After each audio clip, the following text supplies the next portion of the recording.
I wanted to tackle this Paul George explaining how he left the Clippers and what sort of led to it. There's been a lot of stuff talked about it with already, but I found it to be I watched it, the clip already, of course. I'm not a listener of the what is it, the P podcast? What is it? I don't even know what the name of his podcast is right now. Podcast P with Paul George.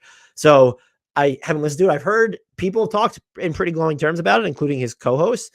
So let's get into it. Paul George explains and exposes the Los Angeles Clippers on why he left. What was the negotiations like with the Clippers to let you know that, hey, I'm leaving y'all and I'm going to Philly? Okay, I'm going to stop it here because I love that he already just has his Philly jersey on in this. I think that's cool. I loved if anyone didn't read I think it was a Ramona Shelburne piece at ESPN, when the recruiting team from Philly finally showed up at Paul George's house, I believe in California, and the fact that he was wearing an Allen Iverson t-shirt for it. I so want that to be real. I hope that that's like a real legitimate anecdote, that he was just like, hey, yeah, I've already made my decision and we haven't had like the nuts and bolts of this discussion yet. And I'm just going to wear this AI shirt that I have laying around for some reason. I'm sure he could have acquired it pretty quickly, but I thought that was a fun detail, potentially performative detail, but I so badly just want it to be true. Put it out there like, I never wanted to leave LA. LA is home. This is where I wanted to finish at. I wanted to work as hard as possible to win one in LA. Like, that was the goal. I will say that's all fine. And we know, I mean, the way him and Kawhi got there, like that's accurate. He has a better chance, if this is just objectively speaking, had he just re-signed with the Clippers, there's a better chance of him winning a title with this version of the Philadelphia 76ers than that version of the Los Angeles Clippers. If anyone thinks that's a spicy take, we have years worth of evidence since roughly 2001 that it's just objectively true. To be here and be committed to LA. As it played out though, like the first initial deal was, I thought, kind of disrespectful. I love it. I love this type of candor. That's how you are. Again, I haven't seen, aside from clips of the podcast with Paul George, I love this type of candor, and it's why I probably need to get back on. I've listened to a lot of JJ Redick, his old podcast. Now it's JJ Redick's former podcast, but I guess I'm inherently hesitant to listen to player podcasts because I find a lot of them to be empty. It's also why, like, I've interviewed agents and we've talked to players in the past.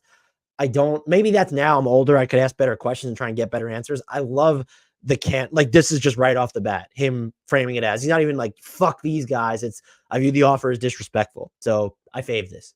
Right. And again, in all of this, no hard feelings. So the first initial deal was like 2 years, 60. Wow. They offered him Isaiah Hartenstein money, folks. Congratulations to the Clippers for offering Paul George Isaiah Hartenstein money. I've seen the framing of this where they were going to have him opt in for about $50 million. And so if you view it that way, it was 3 years and 110. That's still fucking disrespectful relative to what the market would have been for Paul George and relative to what you gave. I'm assuming this is before Kawhi signed his extension, it sounds like, but you ended up at 3 and 150, basically. I'm just going to use round numbers here for Kawhi. What are we doing here? And even just I understand the way that negotiations are supposed to work. And I've been critical of teams maybe not negotiating harder, but like, what are you? Okay, so opt in. And like, we're going to cut your salary by 20 million. It's going to be nowhere near your max. It's almost like half of what your max salary could have been. I find it a very even bizarre starting point. And it's like, come in with a real offer, or like even let them make the first offer. So then you could count, like, let Paul George and his team say like, no, we want the max or whatever. So even if you want to frame it as 3 for 110, it's still terrible. That is like a putrid offer. So I'm like, whoa. Hey, that's crazy, bro. That's great. That's crazy. That's crazy. So I want to make clear that I agree, but it'd be really funny if just I don't know their names either. So someone can hit me in the chat or Discord, whatever, with them if they want. It'd just be really funny if one of them was like, bro, you didn't sign that? Like, that was fine. You see what you did and went on to do in the playoffs? That was like $15 million money. You were playing like a player on the mid-level. It would just be funny if one of his co-hosts went like, what else? I'm curious, like, what else are you supposed to do in this if you did disagree? This offer is so egregious that the reaction is fine, but it'd be funny whereas, and they offered me like the 3 and 150. And are you going to be like, well, it's not a big deal? Like, yeah, you probably should take it. But so I'd just be curious, like, would there be a good, strong counter opinion here? So I'm like, Wow. no, I'm not signing that. This was maybe like October-ish. So there we go. That's where. So I must have, when I watched this clip, realized that was October. That's, again, even as a starting point, even not knowing what's going to happen with Kawhi, that's a bullshit offer. Negotiations first started, and it was 260. And as we kept going, it was like, they would go up, inches, to where it was like 44, 45, right? That I hate. If you're negotiating a salary in real life, which, believe it or not, I have done, I don't understand it, and it sucks that it works this way. So like, you ended up at 30 million at first, and then you came up to 45. So you just increased your offer by 50%. What is the, when you know these players have agents, are you just hoping that these players or these agents are going to feel pressured or stupid? I don't like where these are. Everyone has value. I'm not trying to say that, but like, if I try to go and negotiate my salary, there are people who are younger than me who will. I think I work pretty hard and then I'm pretty incredible at what I do. But there are people younger than me, maybe will do more quantity than me, who will work for substantially less than I will. It undercuts in a way what I do, to a point of, okay, like, I can negotiate as hard as I want. My leverage is always going to be capped. In this instance, like, Paul George is not to dehumanize him, but he's like this commodity. And so I don't understand that. Okay, if it's just and I'm not saying this is right, but if this is someone who's a lesser player, if this is like a regular negotiation where you're just hoping that it's, maybe they're not familiar with the way negotiations work or what they're actually like, you're just, you're working for a corporation and that's what they're giving you. I almost understand it more than this perspective where it's, what the market for PG is going to be next summer. You understand how important he just is objectively to your team, is no worse. Even if you think the James Harden trade is happening, or did it happen, or it happened already at that point, no worse than your third most important player. I just find that mind-bogglingly, numbingly stupid to start there. But this was like a couple months in between before we got it to 40 something. I'm still like, not. I'd like to know what the breakdown is. It's like, all right, they offered 30, and then what is Paul George's team counter with? No, we want the max. And then they're like, all right, what about like 2 years and 64? And they're just going up by like $1 million and $2 million increments, like over the course of months. I honestly hope that's what happened, because that's so objectively stupid. I'm not doing that. Then I hear wind of like, what they're going to give Kawhi. So I'm like, just give me what Kawhi got. Like, right. Y'all. I'm with the other guy on the podcast. Why not? Like, that's just, they came together. We know Kawhi at his peak is the better player. Paul George, if you're trying to project forward, is probably going to be the more valuable player. Just give him what Kawhi got. I totally agree with that reaction. That doesn't seem like a big deal. And I think will go on to dispel this, but like, that was I do wonder if the Kawhi extension ended up costing him leverage when it came to getting the max, where we know Kawhi took slightly less, but like, to get a fourth year specifically, if you didn't give that to Kawhi, did the Clippers do that hoping it would pressure Paul George into taking a 3-year extension? And clearly, like, I don't know if he felt pressure, but he saw Kawhi do it and he was like, oh, all right, like, I'll do it too. And let's see what they said, folks. You was the same. Like, we came here together. We want to finish this together. I'll take what Kawhi got. Let's normalize not bleeping out expletives on podcasts. It really fucking aggravates me. It's a family show, but we don't bleep it out. Like, no problem. I was cool with that. Like, wow. And we were still taking less. We were taking less. Wow. Kawhi took less. I was like, if Kawhi gonna take less, I'm not gonna say I want more than Kawhi. Like, that's like a pretty rational response that he's under no obligation to have, by the way. Like, his market is the market, and yeah, you would have to leave to get it, and he did.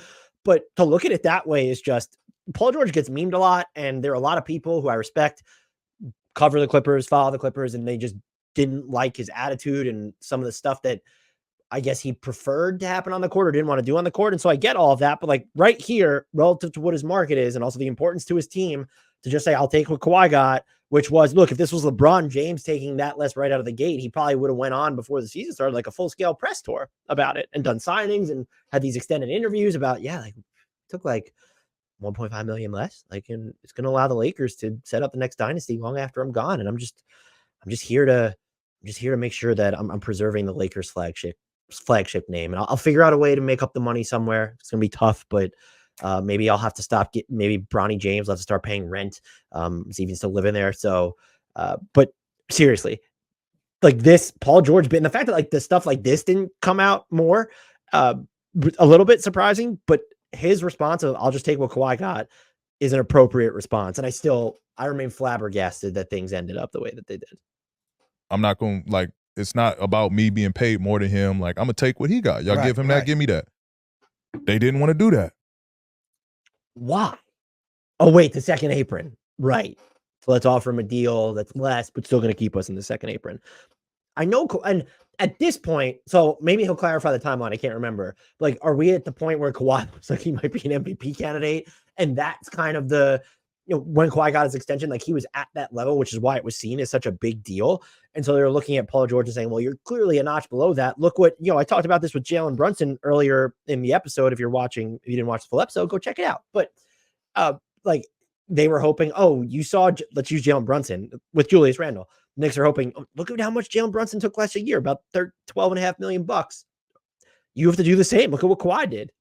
They're saying this to Paul George, and the Knicks saying that to Julius Randle. I mean, I guess you could say that, but like you're the worst player, and he took this much less, so you should take even less than that. That's just that logic's kind of funny. So this was before the All-Star break. So I'm like, you know what?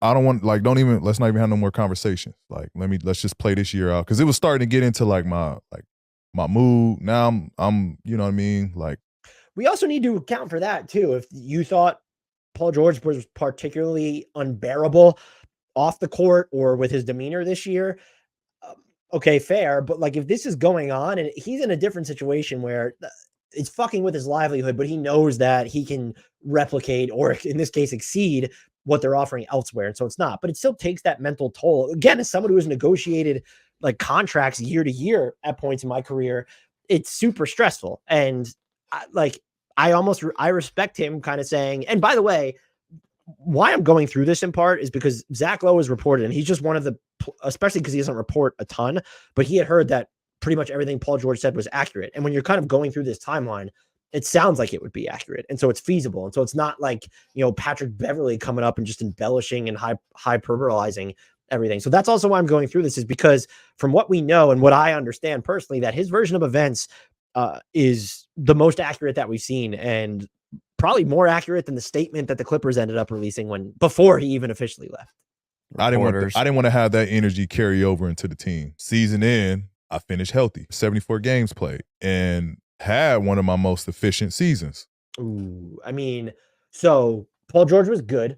When I was doing my All-NBA teams, again, regular season award, he did receive some like splash consideration. He was never really a serious threat for me to win, to make my third team. 22.6 points. He ends up averaging 3.5 assists, shoots 52.3% on threes and on twos, and 41.3% on threes, over 90% from the foul line. Yeah, heck of an efficient season. Is there going to be any mention about what he did in the playoffs? I mean, he's still at like 20 points, 5 assists. He shot, he dipped on 45% and then 37%. Like even those numbers are not, I know people were mad about his defense by the end of that series. And you look at, especially when sometimes Kawhi's not on the floor, it feels like he's just not like that Paul George isn't there all the time. And so you turn in the final 2 games of that Dallas series, you're 4 of 13 from the floor, you're 6 of 18 in that game. Was that game 6? In game 6. So like leaving a bad taste in the mouth. And then you had the 7-point game that the Clippers lost in game 3, where you only took 11 shots, went 3 of 11. So again, that stuff matters, but he's not wrong about what he did during the regular season. I have not checked. I'll check now as I'm looking. That was probably, and it was the highest true shooting percentage of his career at the age of 33. And his role got a little bit more streamlined after the acquisition of James Harden, but just he had maybe not his best regular season overall, but he had a really good regular season. So now we go into negotiations. Now they bring it to 3 years. Where we at? 150. All right. Okay, so he got to the Kawhi number, and shit still went sideways. Let's find out why. That's cool. It sucks that it had to get to this point. Like, that we couldn't get this figured out a lot sooner. But now we at the end of the year, 3 years, 150. So I'm like, all right, like now we're in a ballpark. You know what I mean? So it does seem like if you had to be critical, if he said just give me what Kawhi got, and they did, but now you're saying, all right, we're close to in the ballpark, and we know that he's going to end up asking for something different. And I am wondering, well, let's see what he had asked for first. Now we can have conversation here. I presented the 150 no trade, because in the meeting they're like, you know, we want you here long term. We want to, you know, when you're retired, we want you to be a Clippers for a lifetime, like all of this stuff. So I'm like, cool. Always fair for a player, if they're eligible for it, to ask for the no trade. I do think it hamstrings you in ways where they're probably like, right now, if everyone was a free agent, maybe there's 5 players I would give it to. So it's well within the Clippers' rights to say no, but I don't think it's egregious that Paul George asked for one, especially when anyone like getting Blake Griffin vibes of we want you to be a Clipper for a lifetime. They pitched Blake Griffin on that, and then they shipped him out the following season. And again, that was their right according to the contract, but I understand why you would ask for the no trade, especially with this team. Cool.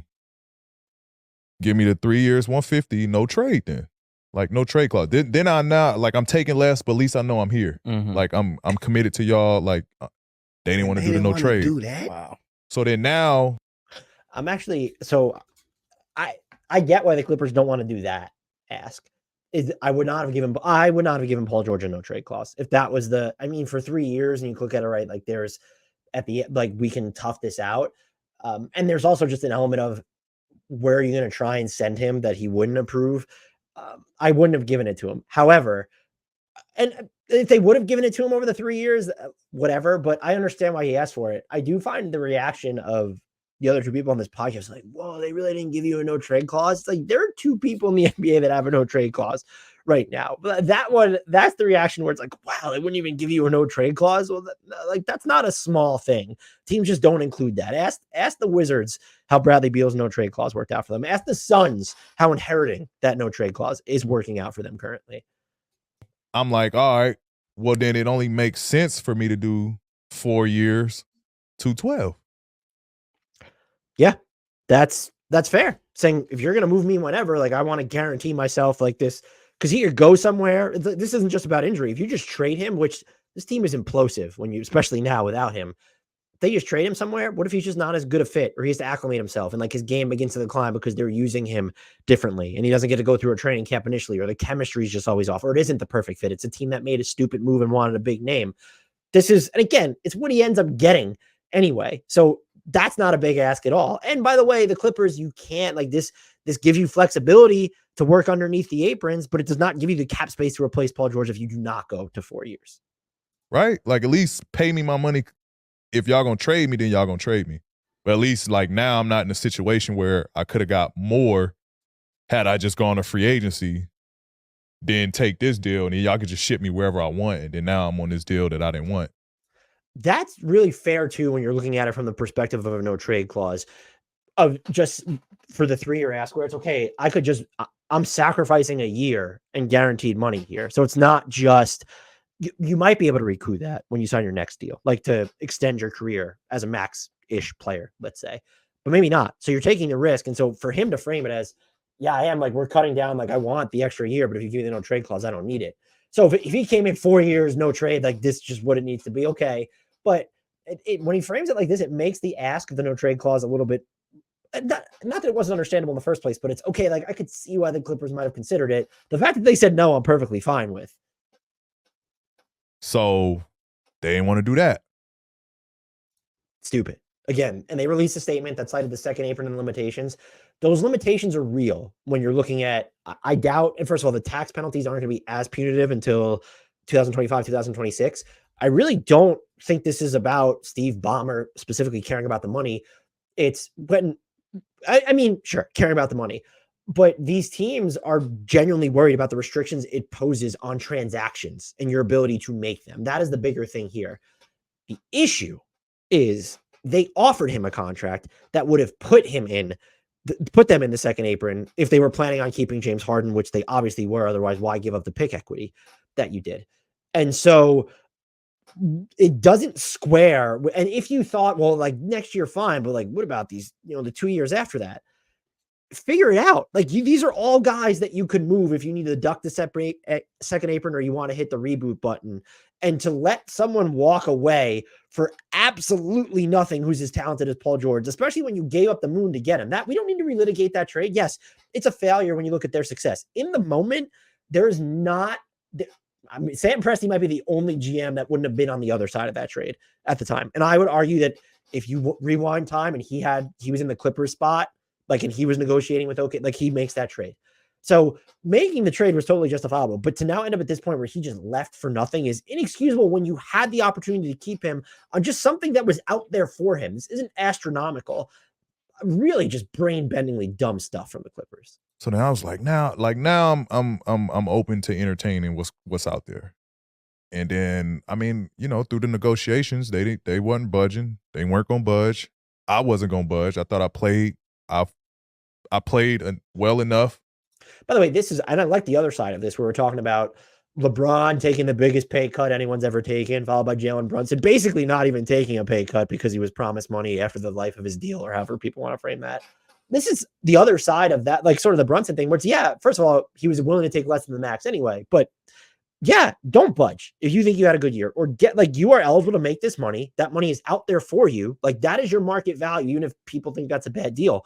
It's well within the Clippers' rights to also think that's a bad deal, but you knew an offer like that would be out there. And if you didn't want to pay Paul George that fourth year in a vacuum, this sounds outrageous to say, especially when you look at where they were at the trade deadline, but then you should have moved him.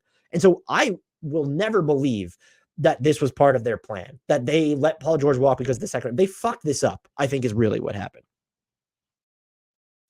For them to, be like, you know what? He's a part of our future. Like, I thought I did that. I thought I earned that.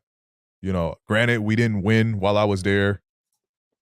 You think, buddy? That's stating the obvious, but look, granted, we didn't win really much of anything, and we haven't won a playoff series since 2001, but that's just a small, tiny caveat. So again, I get the Clippers' trepidation to perpetuate this, but then why give Kawhi the extension and keep James Harden type deal? Be all in, or hit the reboot button. Don't do this sort of half-baked bullshit that's going on here.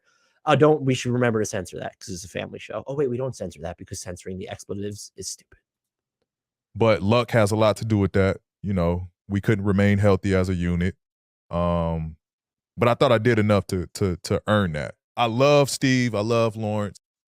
The platitudes, I don't even know if we need to watch those. He doesn't seem like he has any genuine hard feelings for it. So I commend Paul George for the way that he ended up handling all of this. And the timeline all lines up. And I think the most ridiculous thing that's not even really ridiculous at all is, I think it's just how shocked his fellow co-hosts were that he didn't get the no trade clause. And it's like, come on, nobody gets a no trade clause unless you play for the Wizards, obviously, or you're LeBron James.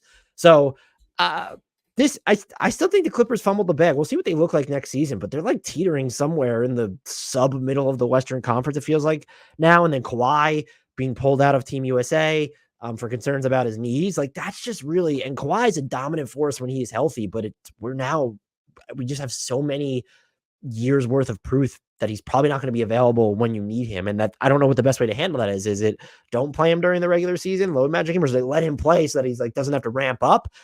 He did that last year. Neither one of it's worked so far. So it sucks that his body's betraying him. And I wonder if that factored into Los Angeles's decision. But even if it did, Paul George would have been movable on if one, you could have just offered him at the same time as Kawhi, it sounds like. You could have just offered him the same deal and he would have taken it. And then you could have just moved him, whatever. You still could have moved him on the 4-year deal. And so I don't buy, and that's why you buy more of what Paul George is saying, is that what the Clippers have said, frankly, just doesn't add up. Hope you enjoyed this.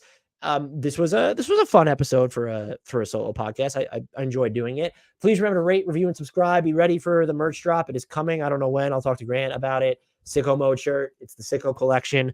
I'm really proud of it. I did most of the design work on it. My wife also helped me out because she's awesome.